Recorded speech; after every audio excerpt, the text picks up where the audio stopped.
Hello everyone, my name is Yuri, aka GainsFinder. Welcome back to my blog. This is episode number 9, and today we're talking about self-love in fitness, particularly in a fitness journey.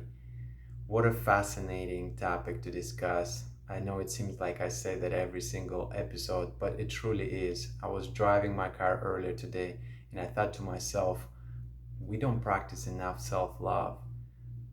When I say we, obviously, I mean myself, but even observing other people around me, we tend to be critical of ourselves for things that we don't do well. And we tend to not give ourselves enough credit for things that we do well. This is a big problem. This is a big problem. We continue to hold on to negative feelings and continue to carry negative baggage that affects not only us, but also people around us, maybe our relationships, our co-workers, our friends, and so on and so forth. This episode is dedicated to provide some tips and my thoughts on this particular subject. So let me ask you a question. When was the last time you expressed self-love? When was the last time you told yourself, whether internally or articulated it to yourself, that you're doing a good job? Or you said to yourself, I love you? If you cannot recall when was that last time, then we have some work to do. I did it the other day. I forced myself to give myself credit for something that I did. And I tell you, let me tell you, it felt good. I felt some sort of joy inside and some sort of feeling that I can't explain. It's like my own self all of a sudden felt good and felt appreciated just for the simple fact that I acknowledged something that I did well. Isn't it odd? We go through life worrying all the time, and we go through life remembering things that we didn't do well. And I think there is some reasoning behind it. Um, I bet there's some reasoning that go way, way deep into our history, as a humankind, as a civilization. And I think that's okay. But we also have to realize that we live in a different time now. We live in a time when we have shelters, we have food, and we just need to be able to take care of our psychological mindset, psychological place, right? And so, few thoughts that I had for this episode were pertaining how to start practice on self-love. Quite frankly, this process is going to take time, and this process would need to be intentional, just like anything else, just like fitness. So let's get practical.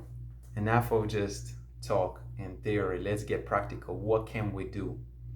Well, first of all, we need to realize that any fitness endeavor is a long-term game. And so patience is our biggest ally.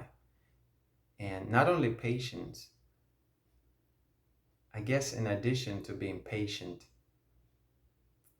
knowing that this is a long-term game, who can we find as our ally on this journey? Perhaps a family member, perhaps a supportive friend who would be positive and open, perhaps a coworker, an understanding coworker. But I think most of all, this ally has to be you. Because when you done with your workout and you feel like you're not getting results, only you can uplift yourself and tell yourself, we're going to come back tomorrow. We're going to continue to try. Things are going to get better. If this inner voice is not there, no one else can really help us. At the end of the day, we need to be our biggest supporter and our biggest ally. And that comes back to self-belief. We need to be obsessive about self-belief. When I say obsessive, I'm not exaggerating. We need to believe in ourselves when no one else believes in ourselves, in us. We need to believe in ourselves when things seem lost. We need to have an attitude that we will not give up on ourselves under any circumstances. If we can do that, this is a recipe for a long-term sustained result, impact, outcome. So that's the first thing that comes to mind. When we celebrate successes, this reinforces this concept. And celebration of our marginal successes, to me, is imperative. When you do something well, when you learn a new exercise and you execute it well, give yourself high five. Ha ha ha. High five. Tell yourself good job. When you completed 1 month of your fitness routine and you start seeing results, write it down in your um, the frick is it called, diary, or booklet, or I'm getting caught up in freaking terms. Write it down somewhere where you can see it. All right, put it up on the mirror, put it out by your bed, so when you wake up and when you go brush your teeth, you can see that you accomplish this tangible result within 30 days. Tell your friend about it. Tell your family about it. Allow your family and friends to support you. This will continue to cultivate this self-love, that positive feeling inside you. Another thing we can do is stop treating failures as failures. We can start looking at failures as opportunities. By the way, let me ask you a question. Who created failures? What is a failure? Do you even know? Have you even thought about this? Does it mean you fail because someone else said you fail? Or did you say you fail? To me, failure is a made up concept. It's a concept created by humans. It's not rain. Rain is created by nature. We can't do anything about rain. When it rains, we got to get inside. But when we tell ourselves we fail, or better yet, when someone else tells us we fail, we have to stop and think, did we? Did we really fail? Or someone thinks that. You know what? If someone thinks that, it's their problem. It's not my problem. The way I want to think about this is that I will learn from this experience. This is an opportunity. There's no failure. Up to the next one, on to the next one. Let's go. Let's get to work. Okay? This simple mind shift, mind perspective shift changes things 100%. Earlier today, when I parked my car, for a moment I thought that I did a poor parking job. I thought my car was crooked. Came to find out that the car that was parked right next to me did a terrible parking job. I came to realize I did not do anything wrong. The park right next to me did a bad job. It was crooked, and as a result, I was trying to park at a different angle. So that car messed me up. Moral of the story, other people's opinions or actions could be wrong a lot of times. And so this should not be our point of reference. Our point of reference should be internal clock, internal intuition.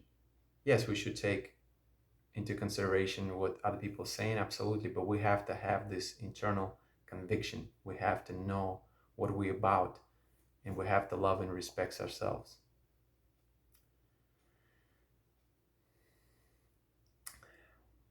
A couple other things that I deem very important: focusing on one step at a time.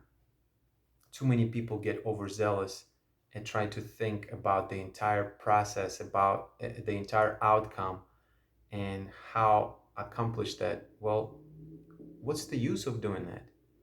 The entire outcome will take care of itself if every single step, every daily action is flawless or very good or executed. It's like building a house with a bunch of bricks. If you miss a couple of bricks, the entire house is not going to be completed. Well, we tend to focus on a house when we should be focusing on every single brick. Every single brick is every single day. Every brick is every workout. Every brick is every repetition. You didn't do a repetition well? It's okay. Lay another brick. Okay, you did enough next repetition very well. Perfect. You did a workout well. Perfect. Celebrate it. You accomplished something this day. Next day, let's do it again. In a couple of weeks, oh, surprise, surprise. You're in better shape. I'm not playing. One day at a time. It's a grind. Patience, my friends. Patience. One step at a time. And lastly, I want to say one more thing about the power of visualization. Visualize on things that you want. Visualize goals that you want.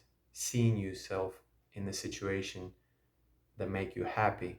Visualizing these goals that you are striving after. Whatever you want to do. If you want to meditate, that's fine. If you don't like meditation, just think about it. Daydream about it. Picture it, all right? This will create an emotion, and an emotion will create action. And also reflect on these things. Reflect when you do something well. I know we talked about it, but it's slightly different to actually stop and think about it and to consciously acknowledge when you've had a great day, when you did something well, giving yourself credit for it. This is the game. To me, this is the game. All of these things that we addressed in this episode, that I talked about in this episode, this is how to do it. This is the blueprint. But as always, execution, that's what really matters. All these things are wonderful, but if you're not putting them in practice, if we're not putting them in practice, they don't matter.